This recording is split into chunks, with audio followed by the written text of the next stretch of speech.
All right, we're live again here at Buffalo Trace Distillery for another episode of Whiskey Wednesday, and we're here with Freddie Johnson, Bourbon Hall of Famer, and one of the best dang storytellers I've ever seen. He's one of the best on the planet, so this is going to be fun. Oh my Lord. Well, everyone, we would like to welcome you to a really special event today.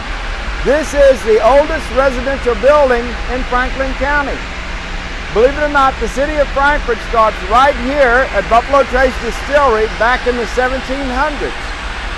Two brothers founded this site, Willis and Hancock Lee, and they created a settlement. That settlement was known as Leestown. So if you've ever wondered how the road to Lexington, Kentucky got its name, Leestown Road, it's because at one point in history there were 1,000 people working right here at this site. The structure that you're looking at was built in two phases.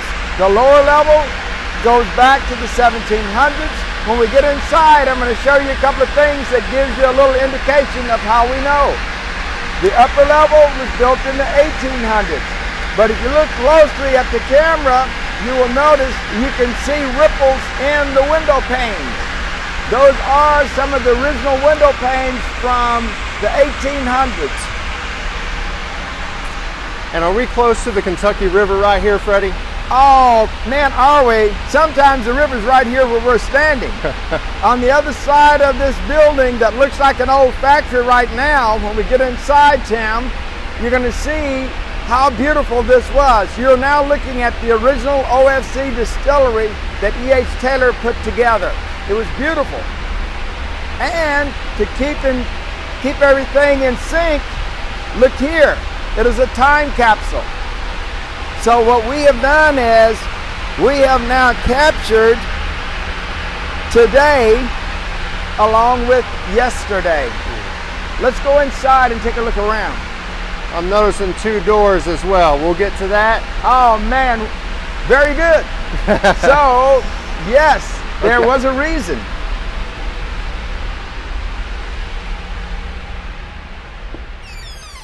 A little bit quieter in here. Mm-hmm. So hopefully for the folks that are listening in, you can hear me a little bit better. I'll talk a little bit softer. So let's just continue on with the question about the two doors. If you'll notice the notches in between the door frames, well, believe it or not, there used to be a wall right here. And the wall came right across and it would separate me from you with the camera right now, Tim, and the wall went right straight across through here. There was a reason. Your slaves and your servants lived on this side, and you and your family lived on the other side.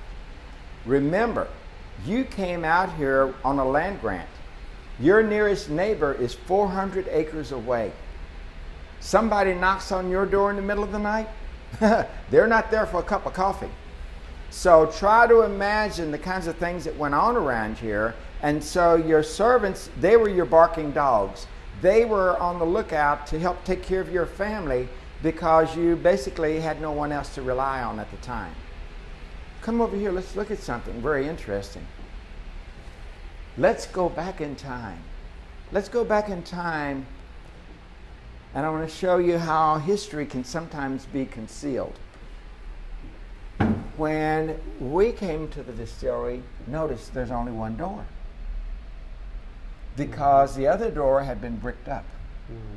So when they started to restore the building, they discovered all of this about history. And the cool part about it is the motto of Buffalo Trace Distillery is only 4 words: honor tradition, embrace change. So now let's look again at the picture and you'll notice something. It's an ethnic diverse mix of folks. You see Scottish, Irish, Welsh. The cool part about it, and by the way, greyhounds and whippets are Welsh dogs. And what most people don't realize, the first animals to race in Kentucky, they weren't horses, they were dogs. It was called a rag race. And horse racing came about because we started floating down the river to New Orleans with whiskey, and you had to get back home. And everybody knew you'd been selling whiskey, so you're going to find the strongest, fastest horses you can to come home. Rafts go down, horses come back, and all of a sudden, horse racing replaces dog racing in Kentucky. It's really kind of cool. Now let's look beyond the obvious again, and you're going to notice something. Every person in the picture is holding the tool of their family's trade. So the term is called "we take care of our own." These are your firemen. So you had to have people that knew how to operate those boilers to produce the steam to make your whiskey. And as subtle as this guy looked, if you look closely in his hand, he's holding a plane. That's your cooper. He's the one who makes your barrels. Look closely at this guy and you'll notice he's holding a whiskey thief. That's your master distiller. All right? These are your business folks. You had a person for the African American community and you had one for the white community. Let's look even better. Look at this. I learned more about my family. These two guys are African Americans, but look at the one in the middle. His features are different. He's a Blackfoot Indian. And most people never understood how Blackfoot Indians came in, and that was a hybrid mix of African Americans and American Indians. And they were dark complected, so they were called Blackfoot Indians. All right, look on around. Look at this guy over here. As crazy as this guy looks, that's your microbiologist. And that's the yeast tub in his hand. So every person had a role, had a function at the site, and basically you were always value added to the product. What an incredible photo. Pretty cool? Yeah. All right. Now, remember that old building across the street you were just looking at? This is how beautiful it was when H. Taylor built it. And we are in this structure that's set right across from it. Now today you would never know this because back during the Industrial Revolution, basically Chinley Corporation tore the whole front off of this building. They stripped out the old column stills and they put in giant coal burning boilers. The beautiful steeple comes off and it becomes a giant coal bin. So what we're going to do is we're going to look at this and let's pan across and look out the window and see what it looks like today when you visit Buffalo Trace Distillery. We're a National Historic Landmark, so you think it'd be easier to do it that way? We're a National Historic Landmark, so what you'll notice is you can see the coal bin up there. That's where the beautiful steeple used to be, but now it looks like a factory. The interesting part is we're a National Historic Landmark now. So we can't do anything to restore this back to its original features because we have to keep it like it is. Now let's look around in here, look beyond the obvious. So it's an old building. But how old is it? Well, let's try to see if we can figure this out.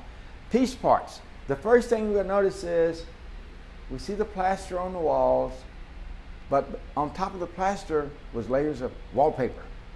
As we started stripping through the wallpaper, we were getting down closer and closer to the stone structure. And the historian came in and said, "Whoa, you need to stop," because what she identified was the way that we determined the age of the building. If you feel closely, I'm not sure if you can pick it up with a camera, you can see the horse hairs. Yeah, I think we can see that. There's a lot in there too. Yeah, it's called horsehair plaster. So the settlers had discovered back in the 1700s, for some strange reason, the horsehair did not break down in the plaster, and it became a significant strengthening factor. They didn't have fiberglass and all the things that they use today, and so all these old buildings were built with this to keep them structurally sound.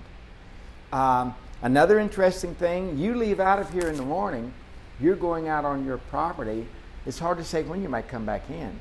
So if you remember, they always had these old cauldrons sitting next to the fire. Well, that's where the stew was, all right? And these pegs and stuff are in here, and basically that once the stew got ready, you just bring it to the side, and there was enough radiant heat from the fireplace to keep it warm in that cast iron cauldron without overcooking it, so that when you came in late in the evening, you always had a nice warm meal to enjoy. We were looking around as they started to take it apart. Notice, you begin to realize they weren't just old whiskey folks that came out here. They were structural engineers. The term for this type of engineering is called Morris Tandem. And what you do is you hew out one beam and you run the other beam or the other joist through it. Now what it does is it basically doubles the strength of the structure so that you can put another fireplace on top of this one.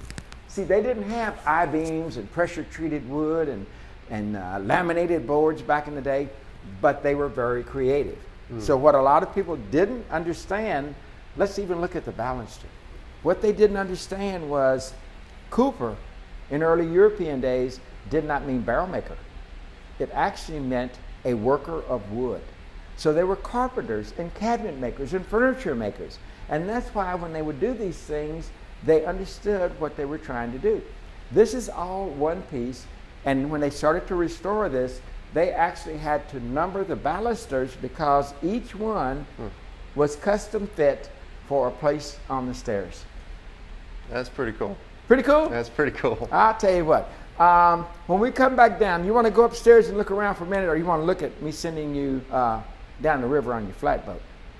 Let's check out the flatboat. All righty. So let's try this. Let's take a peep see. Here we are.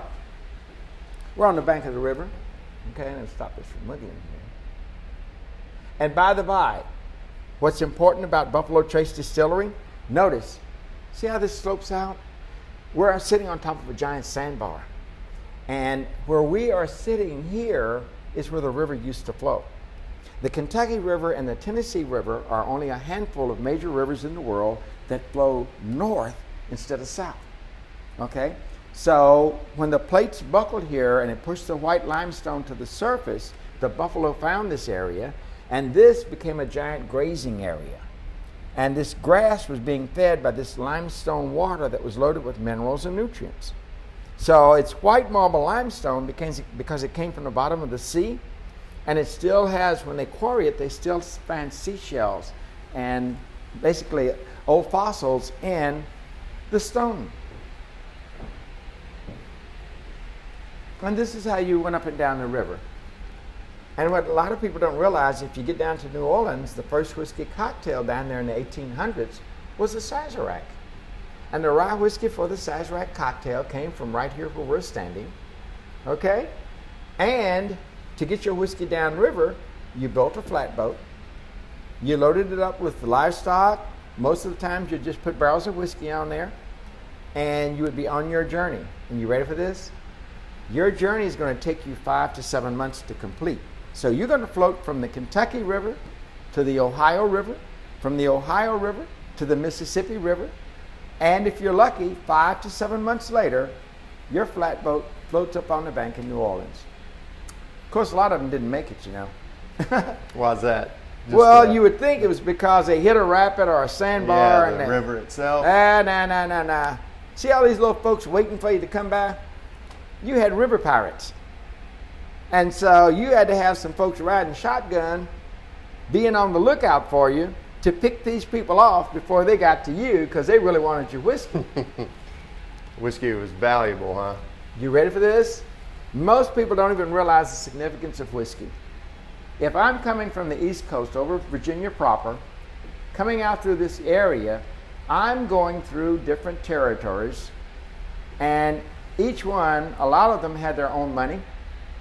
All right? So even if you were looking at the two major funding sources, Confederate and Union money, depending upon which territory you were in, you may be very wealthy in one, you cross the line, and your money's not worth a thing. But whiskey was the common denominator. So they used whiskey to barter with, and it was actually worth more than paper money. And it was a lot more fun.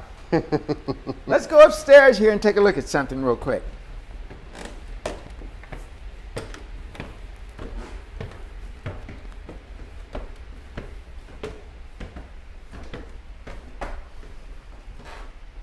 I find this so amazing. Look at that. That's E.H. Taylor. You can see his signature on everything that he was associated with. He was a very proud man. But you ready for this? Everybody always associated with Taylor with the whiskey business. But guess what? Do you know Taylor was the mayor of Frankfort, Kentucky? He was also an entrepreneur. So he had several distilleries like the ones out in Millville and places like that. But what most people don't realize that's even more significant, he was a cattle farmer. And he introduced the first Hereford steers into Kentucky. It gets better. Ashford Stud Farms, where American Pharaoh is being bred right now, was E.H. Taylor's farm. And his old farmhouse is adjacent to it on the other side of the fence on the property line. That's incredible. I didn't know that. Oh, yes. And he was an amazing guy. Check this out. He was also like a sea captain. If you ever know sea captains, they always had diaries and little. So he would document different things, different feelings. He was an immaculate dresser. They called him the man of 100 suits. His vision was this. He was going to build structures and buildings that were aesthetically pleasing to the community's eye, but he was also going to dress the same way. And he felt like the way that he presented himself was indicative of the products that he was producing. So in this diary, I like to read through some of his old writings and stuff. So you can imagine being a businessman out in this area. So evidently, one of his little writings in there on his ledger was he had had a deal that went south with somebody that really ticked him off.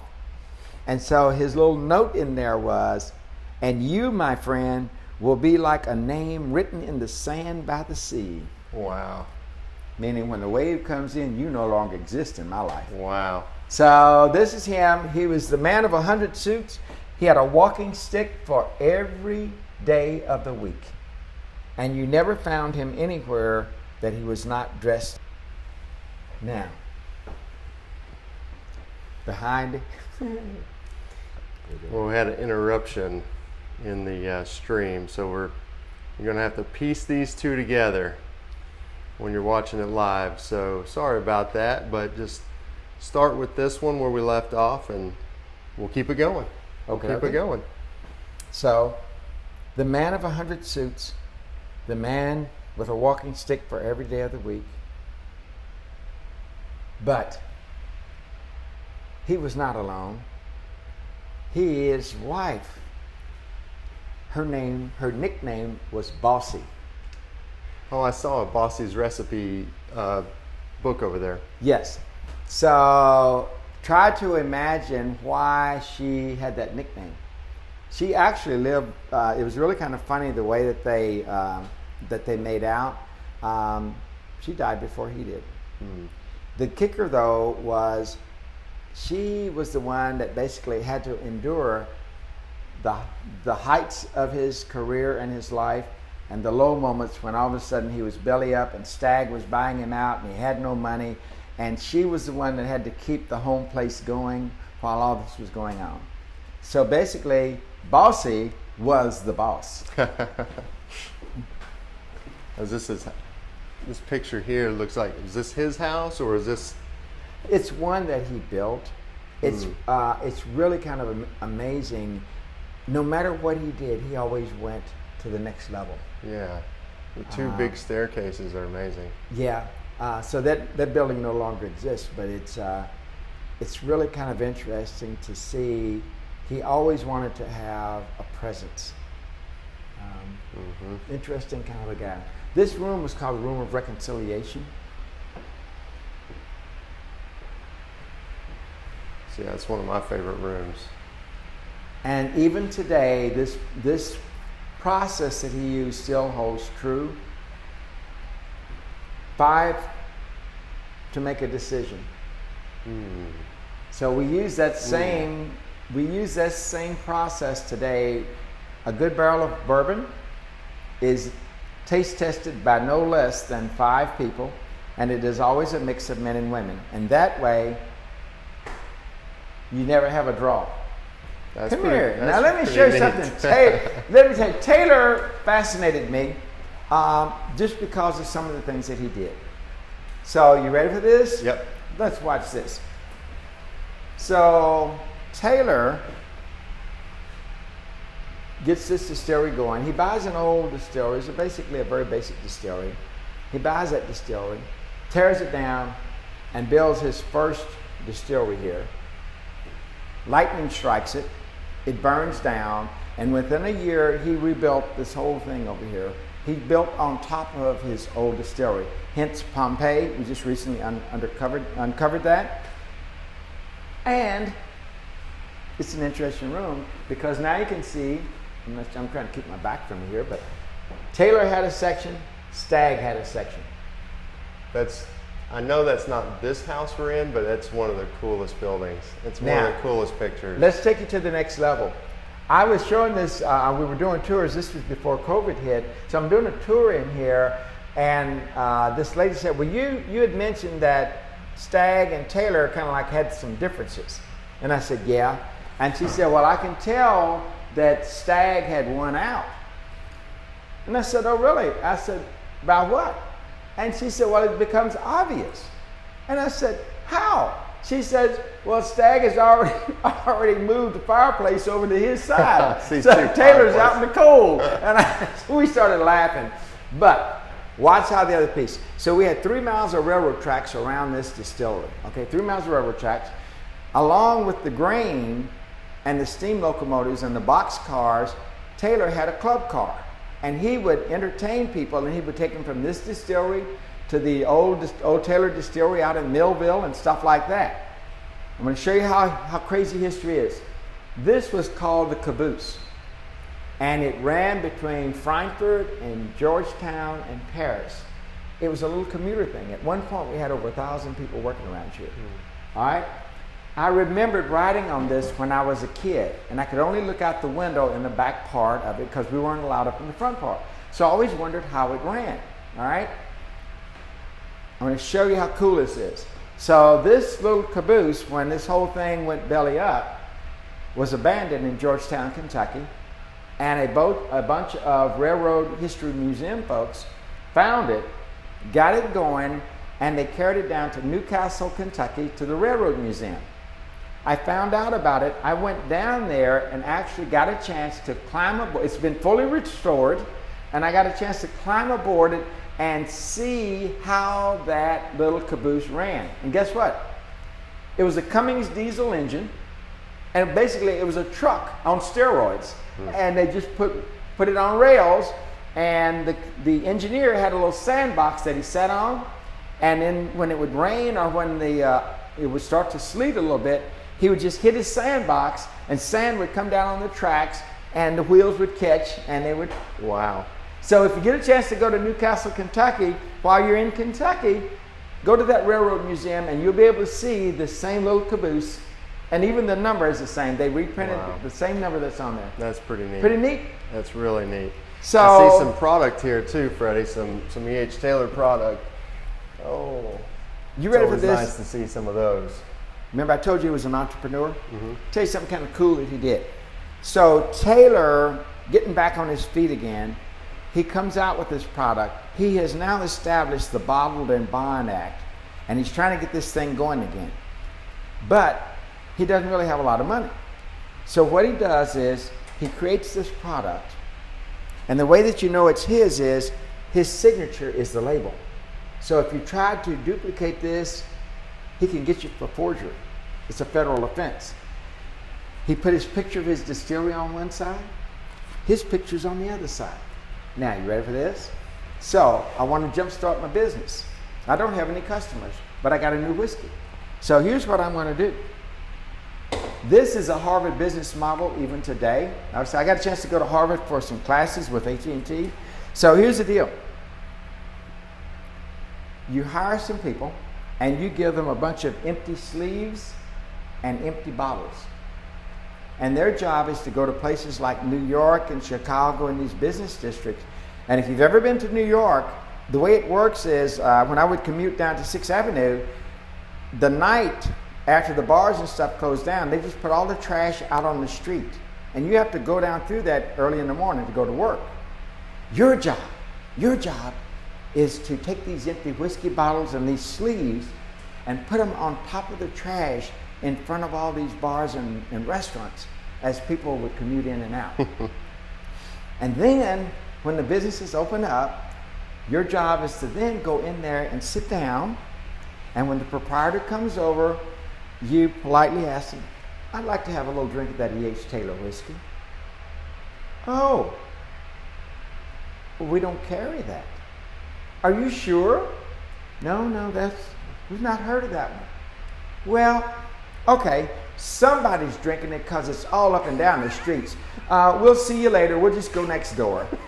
Well, after a couple of people do that, you've already set this thing up. After a couple of people do that, this is a no-brainer. What are you going to do? You're going to order some E.H. Taylor whiskey. So he took himself out of basically bankrupt, and basically through that marketing ploy, basically got his name right back out on the market. And this sleeve and this bottling is the same as it was back during the 1800s when E.H. Taylor first created it. That's amazing. He was a crazy guy. He was a pretty cool guy. Genius. Yep. So let's look at the lab and see what we do over in the lab. Yeah, we're doing good. We try to keep this around 15 or 18 minutes, and I know we had a little break there, so we actually split this into 2 videos. That was a technical difficulty. So we can wrap up anytime. I'd love to cover the lab, though, before we do. Okay. So back in the day, if I was an old whiskey guy out in the woods or just sitting around somewhere, if I wanted to find out if your whiskey was any good, I had a couple of ways of doing it. It's called waking the dog. So what I do is I'd bring some of your whiskey off the still and I would smell of it. Then I would smack my hand like that, rupture that water membrane, rub my hands together, and I'd smell it again. And what you do is, by doing that, you could get the strength of the alcohol. And that's why you take that Glencairn glass and swirl it around, and then you nose it, because it basically increases the surface area and it allows the alcohol vapors to come out. So that's all you're doing when you smack and you rub your hand.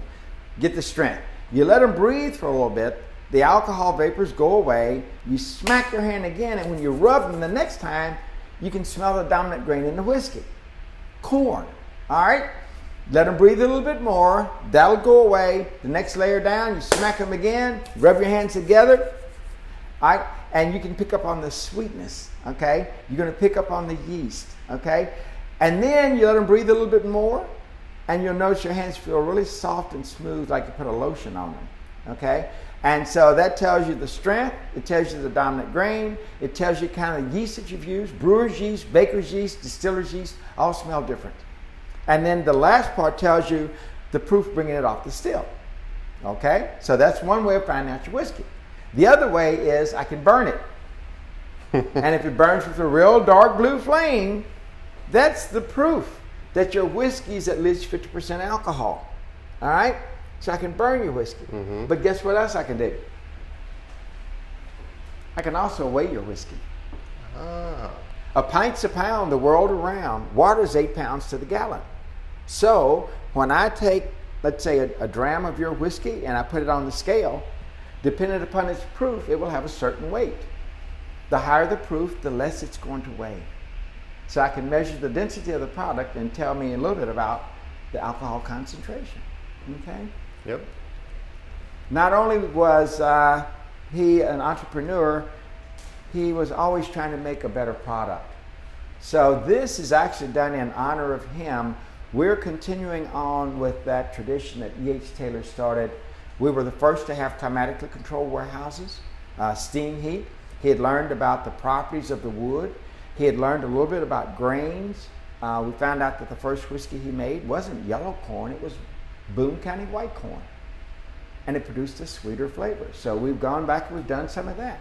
So this gives just a sampling of what we're doing here to continue to honor tradition, but these are the bourbons and whiskeys of tomorrow. Yeah, that's really neat. So a lot of different experiments going on at this distillery. Yeah. So, and it all started with Taylor back in the 1800s.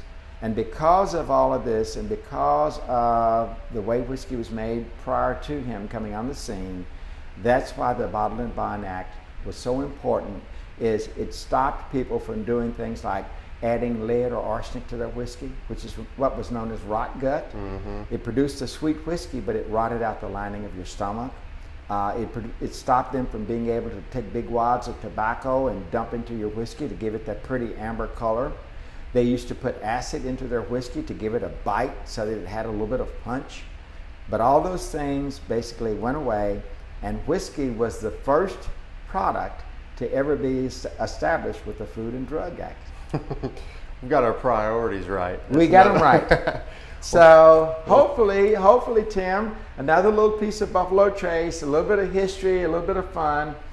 Each time I come around here and I walk into these old buildings, I just think back of being a kid around here, and I think about all the things that must have happened prior to us even setting foot on the property. Yeah, that's awesome. That's really great. And I know you're a busy guy. We've got several things going on your calendar even today, but so we'll wrap it up. I know there's a lot of questions. We'll get to them, not in this video, but we'll answer them just in the text there. So I really appreciate it, Freddie. Thank you so much for being with us today. Thank you very much for letting me be a part of this.